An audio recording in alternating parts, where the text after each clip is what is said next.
Assalamualaikum warahmatullahi wabarakatuh. Selamat datang kembali di channel Rocky Marbun. Ini adalah channel pendidikan dan pengabdian kepada masyarakat.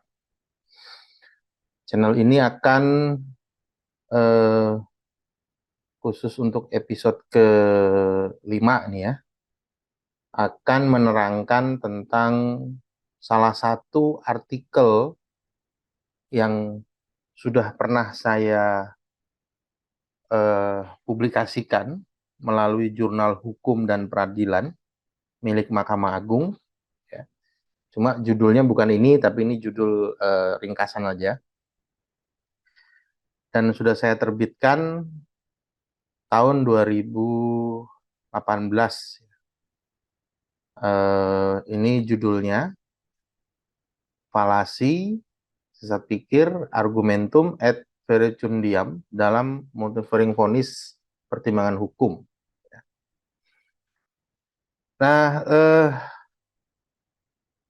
artikel ini khusus membahas tentang putusan pra-peradilan dari Pengadilan Negeri Blambangan Umpu, Lampung, ya, nomor 1 Pitpra 2016. Dan putusan ini juga merupakan titik puncak karir saya dalam beracara, ya, sebagai pengacara. Jadi setelah putusan ini muncul, saya mengundurkan diri dari dunia kepengacaraan.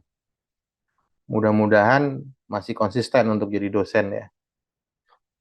Kita nggak tahu ke depan mungkin terpengaruh hingga turun praktek lagi. Tapi mudah-mudahan nggak, mudah-mudahan. Oke, nah apa yang ingin saya sampaikan dalam putusan ini? Ini satu putusan yang mengandung kesesatan berpikir oleh hakim tunggal pra-peradilan. Ya. Jadi waktu putusan ini dibacakan di depan sidang, ya, di sidang terbuka, dibacakan. Setelah selesai dibacakan, hakimnya itu menyampaikan pendapat kepada saya waktu itu sebagai pengacara dengan bahasa, oke, sudah cukup ya, nggak ada upaya hukum gitu ya. Jadi memang putusan ini muncul setelah adanya Perma 4 2016. Nah, di video yang lalu itu sudah dibahas ya, Perma 4 2016. Yang memang tertutup kemungkinan para pihak untuk melakukan perlawanan atau upaya hukum. Ya. Nah, salah satu penyebab dari putusan itu dikatakan mengandung sesat pikir. Ya. Yang pertama karena hakim mengalami kekeliruan epistemologis. Apa itu kekeliruan epistemologis? Kegagalan dalam memberikan makna terhadap suatu konsep pada kerangka berpikir deduksi. Jadi pada proses pemeriksaan perkara pra-peradilan itu, hakim tidak mampu untuk mengungkapkan makna mengenai konsep pengaduan. Ya, konsep pengaduan yang memunculkan praktek yang berbeda.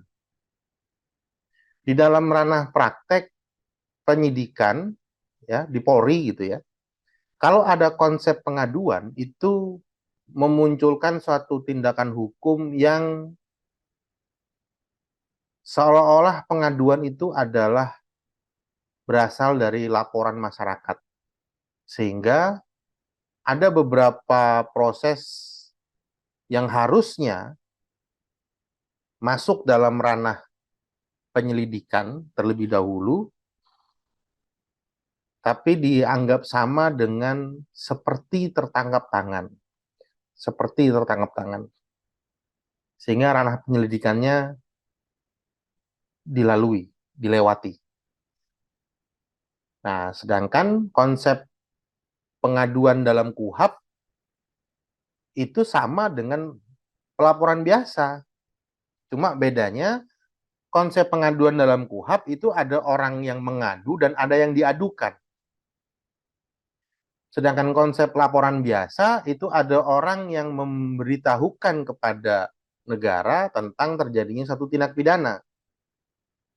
Nah, konsep laporan biasa itu berubah dalam praktek menjadi konsep disebut sebagai pengaduan karena ada laporan informasi dari masyarakat. Nah, itu kekeliruan epistemologis, ya, gagal menemukan makna. Sesat pikir dalam putusan pra-peradilan ini juga disebabkan karena gagal dalam mencari sumber hukum formilnya. Jadi dalam logika hukum, dalam penalaran hukum, asupan otak kita sebagai sarjana hukum untuk membangun argumentasi hukum, selain menguasai konsep-konsep, juga menguasai sumber hukum formil. Dan ini adalah mata kuliah di semester 1 pada kurikulum Fakultas Hukum. Sehingga sarjana hukum itu tidak boleh berargumentasi dengan dalil yang bukan merupakan hukum positif di Indonesia. Artinya hukum tersebut bukan hukum yang berlaku di Indonesia. Logika hukum dan argumentasi hukum harus disandarkan kepada hukum yang berlaku di Indonesia. Salah satunya adalah undang-undang. Ya. Dalam konteks sumber hukum formil ada 5 ini. Undang-undang, kebiasaan, jurisprudensi, doktrin, perjanjian. Karena dalam hukum positif itu berarti peraturan-peraturan ini yang berlaku dalam ruang dan waktu tertentu. Artinya berlaku hanya di Indonesia dan masih memiliki kekuatan hukum. Artinya belum dibatalkan. Ya. Belum ada peraturan yang baru, masih ada peraturan yang itu.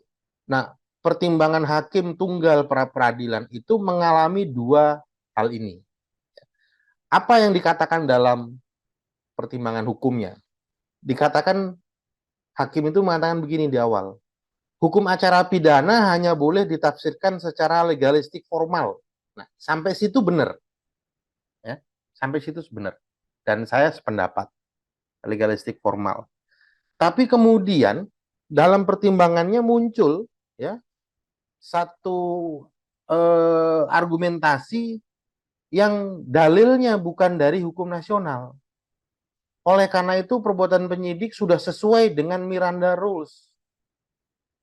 Nah, ini Miranda Rules ini ya, saya banyak menemukan, jadi waktu ada putusan ini saya langsung segera browsing ya. Apakah memang benar Miranda Rules itu sudah diakui di Indonesia sebagai hukum positif? Ya. Dan saya juga sangat menyayangkan banyak sekali tulisan-tulisan dalam bentuk skripsi, ya, tesis gitu ya, bahkan dalam bentuk buku juga ada yang membahas seolah-olah Miranda Rules itu berlaku di Indonesia. Bahkan ada yang mengatakan KUHP itu dipengaruhi oleh Miranda Rules. Nah, inilah kekeliruan epistemologi yang terjadi di kalangan sarjana hukum itu sendiri. Miranda Rules itu sama sekali tidak mempengaruhi KUHP, bahkan jauh berbeda. Dari sisi level, ya, tingkatan, KUHP itu undang-undang, Miranda Rules itu adalah konstitusi amandemen kelima Amerika Serikat. Bukan dalam bentuk undang-undang, tapi dalam bentuk konstitusi amandemen kelima di Amerika Serikat. Pertama, hakimnya mengalami kekeliruan epistemologi dalam konsep pengaduan, kemudian konsep Miranda Rules, sehingga terjadilah sesat pikir atau falasi. Ya. Dengan model sesat pikirnya adalah model yang terjadi itu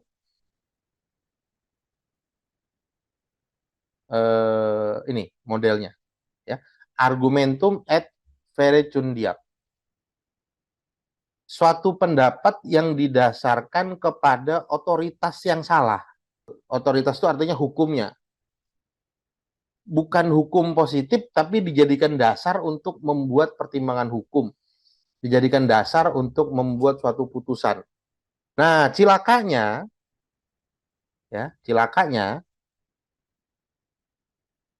putusan Prapit ini sudah nggak bisa dibanding waktu itu, ya, dan sekarang juga sudah nggak bisa di PK, ya,